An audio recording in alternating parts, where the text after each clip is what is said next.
intervenção que fez no palco terminou com um abraço a Pedro Nuno Santos. Está enterrado esse machado de guerra por não aproveitar a sua ideia do Fundo Medina? Primeiro, muito obrigado pelo convite. Não havia nenhum machado de guerra desenterrado por causa de divergências sobre uma política de caráter setorial. Acho que há opiniões diferentes sobre essa matéria. Há algo que estou certo que ambos concordamos, que é a necessidade de preparar o país para, a partir do ano 2026, nós temos recursos públicos nacionais para compensar aquilo que será o fim do PRR e a diminuição da capacidade de investimento do país a partir daí. Pedro Nuno Santos, sobre o Fundo Medina. O Fundo Medina é Isso é uma coisa uma invenção que sua. adjetivaram. É uma criação O sua, fundo, na sim, verdade, o neste nome Não, orçamento. o nome não. O nome não, mas Tá. o próprio do instrumento, sim. O próprio do Que é instrumento. para onde queria canalizar o excedente orçamental para criar uma almofada para futuras eventualidades, mas parece ter os dias contados, porque no PSD não o querem e o futuro líder do Partido Socialista acha que este fundo só funcionaria num país com outras características, não num país com as carências de Portugal. O que eu lhe pergunto é se o novo líder não confia na sua capacidade para compreender o país. Vamos ver, eu queria fazer deste ponto algum ponto de particular relevância. Há uma coisa que eu estou certo, quer eu, quer Pedro Nuno, convergimos numa preocupação. A partir de 2026 Portugal terá muito menos fundos comunitários, não terá PRR.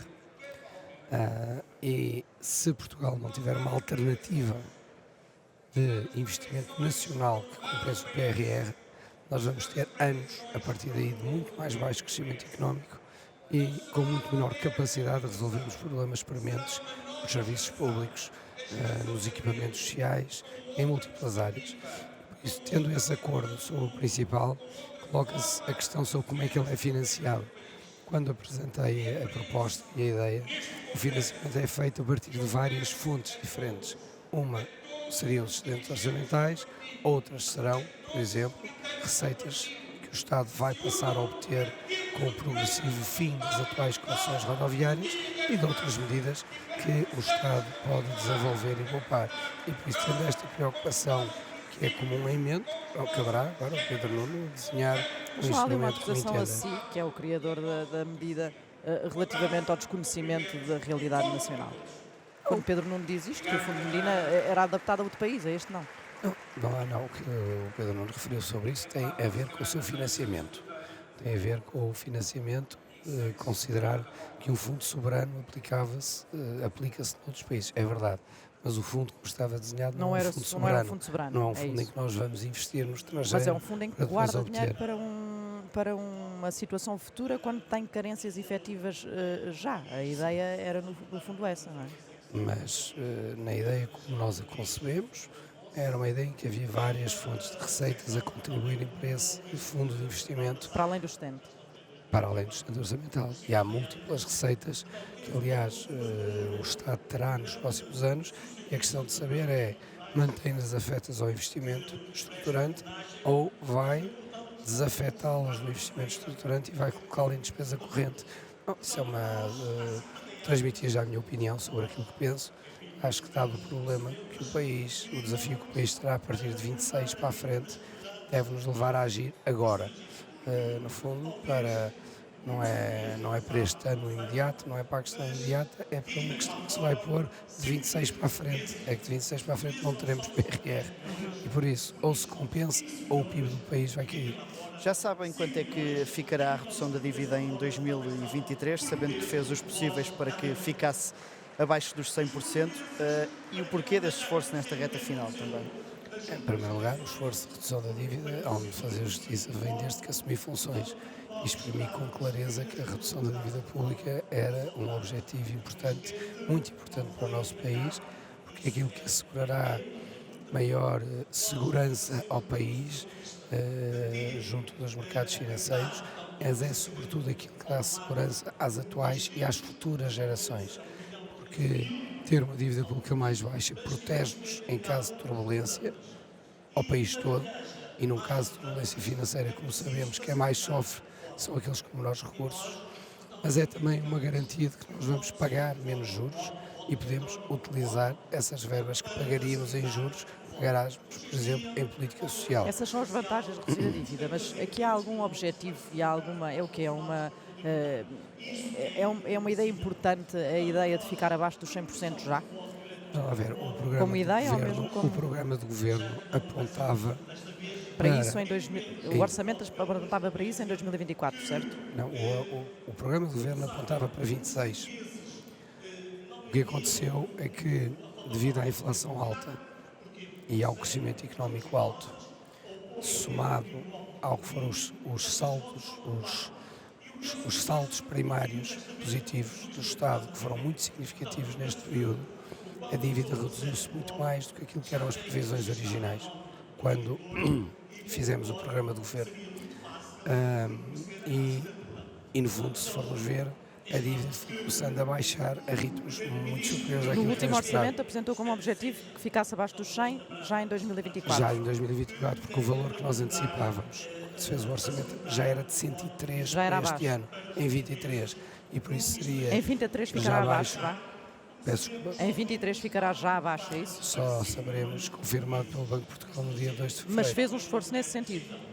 Nós fazemos um esforço para reduzir a dívida pública de forma significativa desde que eu assumi funções. Mas houve um esforço adicional neste final de ano? É um esforço muito significativo, temos feito em todos os anos. Se repararmos nos números, aquilo que tem sido o excedente primário que nós temos que nós temos realizado, que o país tem realizado, se pode dizer que inflação e crescimento são dados mais exógenos, com menos controle e ação direta do Ministro das Finanças. A inflação, então, de todo, é a resposta em si o reflexo de uma crise externa muito complexa, mas mantivemos excedentes primários que nos permitiram reduções da dívida muito fortes do ponto de vista dos pontos percentuais de redução.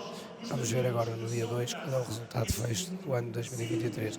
Não me quero antecipar porque as autoridades estatísticas é que têm a obrigação de fazer esses registros, essas contas, e têm os seus próprios critérios e as suas análises. Mas aquilo que sabe está bem Mas encaminhado. nós podemos combinar a falar no dia 2. Pronto. E dizer, foi para assim ou para o bem ou para o mal. Fica combinado. Sim, falar. Pedro Nuno Santos ainda assim já disse que para ele pouco importa se a dívida está em 99% ou em 101% do PIB. Teme este desinvestimento neste objetivo que é a redução da dívida? Nós estamos, o Pedro Nuno também afirmou hoje na sua intervenção o cumprimento das regras europeias. Eu acho que isso é qualquer governante com sentido de responsabilidade está, e o cumprimento das regras europeias obriga Portugal a manter uma posição orçamental muito prudente entre a neutralidade e os superávites, e isso implica e traduz numa redução da dívida com significado. Não andam as duas peças desligadas uma da outra. Há margem de atuação, Nem mas acha essa é que uma ele vai margem descurar relativamente... Pedro não tem afirmado que não. Mas também tem estou dito que o convencido ritmo que não. será diferente de redução, que tem que ser mais lento. Nos próximos anos, naturalmente, o ritmo vai ser mais lento, com crescimento, com uma inflação Mas muito ele fala mais disso baixa. como uma opção política. É uma opção política desejável reduzir o ritmo de redução da dívida? Vejamos, é preciso distinguir o que é resultado da opção, o que é obrigatoriedade relativamente às regras e aquilo que são coisas que estão fora desse âmbito.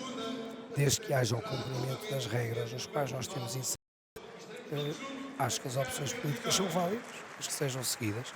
Mas não temo que isso possa ser desbaratado de alguma maneira? Aquilo que vai deixar, o legado de Fernando Medina, uma dívida abaixo dos 100% se isso acontecer, e a questão do excedente também. Acha que esse é um receio que tem quanto ao futuro, seja ele qual for, passe pelo PSD ou passe pelo PS de Pedro Nuno Santos? Vamos, eu acho que o país, ainda hoje, tem grande consciência do sofrimento que tivemos quando, numa crise financeira, Portugal deixou de ter acesso aos mercados. Aliás, várias sondagens realizadas, até pela concorrência, permito-me, não farei aqui publicidade, apontaram de forma muito clara que os portugueses elegiam o rigor e o controle das contas públicas do ponto de vista da déficit e dívida, tinham preferência por esse objetivo, por objetivos de aumentos rápidos de remunerações ou por diminuições muito fortes de impostos, isto é, diminuições de impostos sim, desde que não fosse para ter um déficit mais alto. aumento de rendimentos sim, desde que não seja para ter um déficit mais alto. Isso tem parecido muito claro, os portugueses têm essa consciência, valorizam muito esse objetivo, que de certa forma é um objetivo prévio à normalidade do país, à tranquilidade das famílias, aos bancos poderem ter melhores condições para poderem emprestar, São ao objetivos. Estado ter mais recursos para investir em políticas sociais.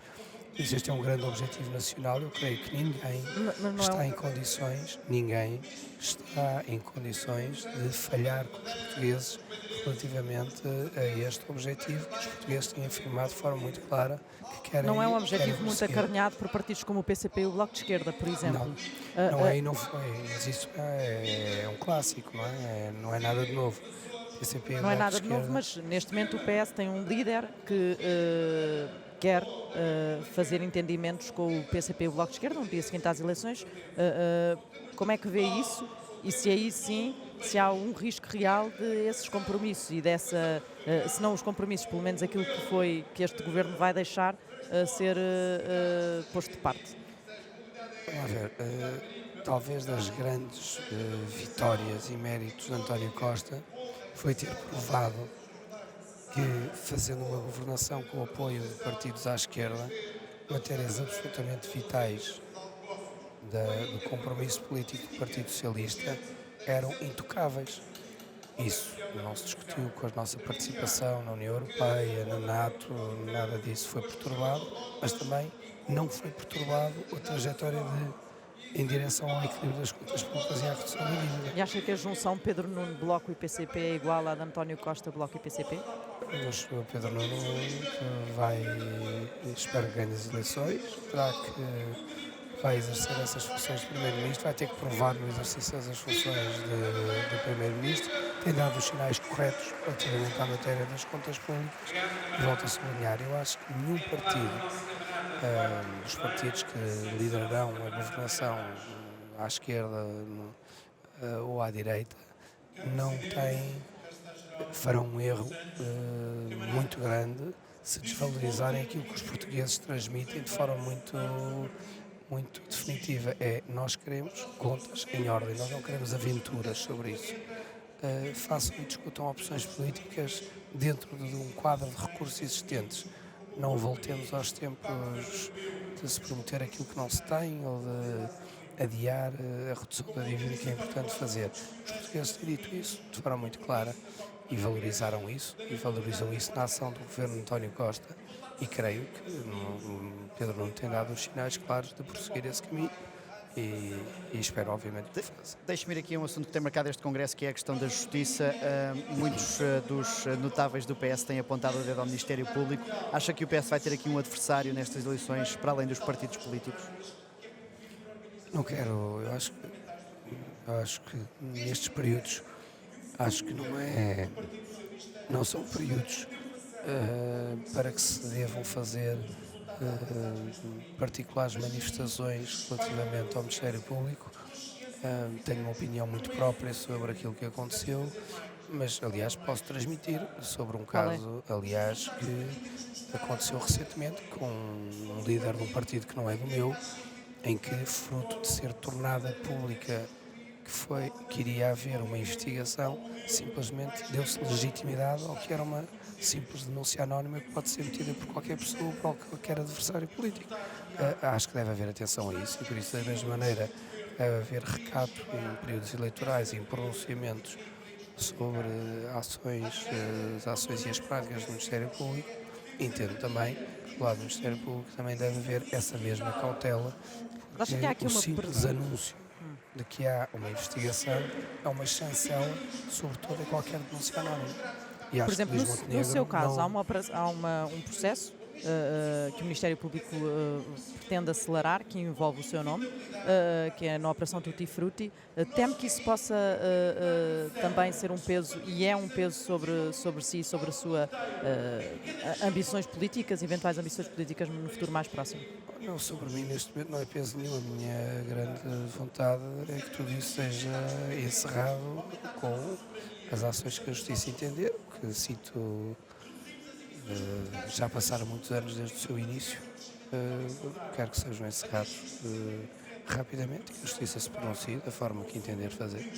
Fernando Medina, vem interrompido este mandato de Ministro das Finanças. Que futuro é que vê agora dentro do PS e na política? Hoje não é dia para falar do meu futuro, hoje é dia para falar do Partido Socialista, da nova liderança e da forma, fundamentalmente, como o PS pretende enfrentar os problemas que os países e os portugueses têm. O meu futuro fica para outro dia. Mas, por exemplo, vai ficar na Comissão Política Nacional do partido, fica na reserva? A Comissão Nacional do Partido é a Comissão Política do Partido, onde ficarei, é a Comissão Política do Partido onde quero A minha pergunta continuar era a se fica na participar. reserva.